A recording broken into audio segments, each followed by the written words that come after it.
झारखंड विधानसभा budget सत्र के दौरान जमशेदपुर पूर्वी से विधायक सरयू राय ने नेता प्रतिपक्ष के चयन एवं राज्य के अन्य ज्वलंत विषयों पर अपनी प्रतिक्रिया व्यक्त की है। आपको बता दें कि विधायक सरयू राय ने नेता प्रतिपक्ष के चयन के विषय में कहा कि विधानसभा अध्यक्ष के द्वारा नेता प्रतिपक्ष की घोषणा कर दी गई। बहुत दिनों तक नेता प्रतिपक्ष का पद खाली था और अब नेता प्रतिपक्ष का चयन हो जाने से कई रुकी युक्तियों पर सरकार के समझ कोई बहाना नहीं हो, विधानसभा सुचारू रूप से चलेगा। की घोषणा भाजपा ने अपने नेता के रूप में की और आज विधानसभा अध्यक्ष महोदय ने उनको नेता प्रतिपक्ष भी घोषित कर दिया। बहुत दिनों तक नेता प्रतिपक्ष की कुर्सी खाली थी, आज नेता प्रतिपक्ष मिल गए तो विधानसभा भी सही तरीक़ा से चलेगी और कई नियुक्तियां रुकी हुई हैं, उनकी ओर भी सरकार अब कोई बहाना नहीं कर सकेगी कि नेता विपक्ष नहीं रहने के कारण से ये नहीं हो रहा है।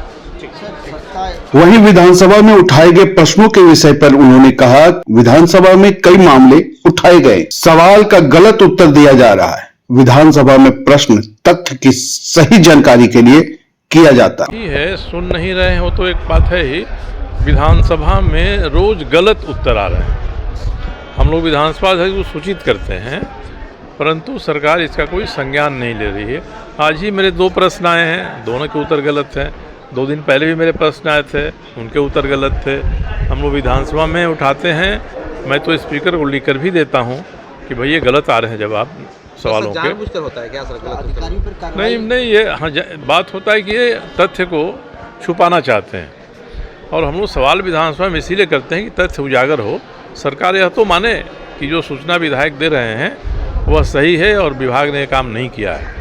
अब उसके लिए ये सारा तंत्र लगा हुआ है, खास करके स्वास्थ्य विभाग इसमें सबसे आगे है कि वह गलत उत्तर देता है। आज भी मैंने दवाओं के बारे में सवाल उठाया था, तमाम अखबार से लेके सब जगह जानकारी आ रही है कि घटिया दवाएं सप्लाई की गई हैं, मगर आज कह रहे हैं कि नहीं, एक भी दवा घटिया नहीं सप्लाई हुई है। वहीं झारखंड में कानून व्यवस्था पूरी तरीके से डगमगाने के बाद जमशेदपुर पूर्व विधायक सरयू राय ने कहा, उन्होंने कहा कि जिस प्रकार से गुरुवार को एक युवक की जमशेदपुर में हत्या, सीता सोरेन पर हमला, राजधानी रांची में कोयला व्यवसायी पर गोलीबारी, इन सबों से लगता है कि सरकार की सूचना तंत्र में विफलता आ गई है। सुनते हैं क्या कहा सरयू राय ने। झारखंड में कानून व्यवस्था पूरी तरह से लगता है कि सरकार के पुलिस विभाग के हाथ से बाहर हो गई है। कल जमशेदपुर में भी एक लड़के को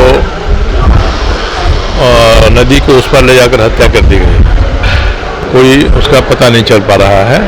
और आज जो गंभीर घटनाएं हुई हैं, सीता सोरेन जी पर हमला हुआ हो या कोयला व्यवसायी के या रांची में खास करके हो जा रहा है, ऐसा लगता है कि जो सरकार का सूचना तंत्र है वह सूचना तंत्र विफल हो गया है। इनका पहले से अंदाजा नहीं रहता है कानून व्यवस्था कहाँ खराब होगी, किस पर खतरा है।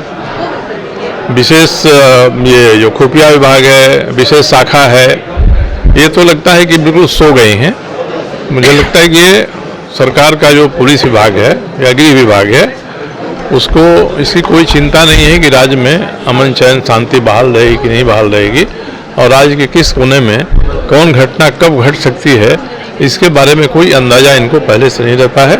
तो अब जो बजट में हम लोग इनको दे रहे हैं पैसा पुलिस विभाग को मजबूत करने के लिए, तो बेकार साबित हो रहा है।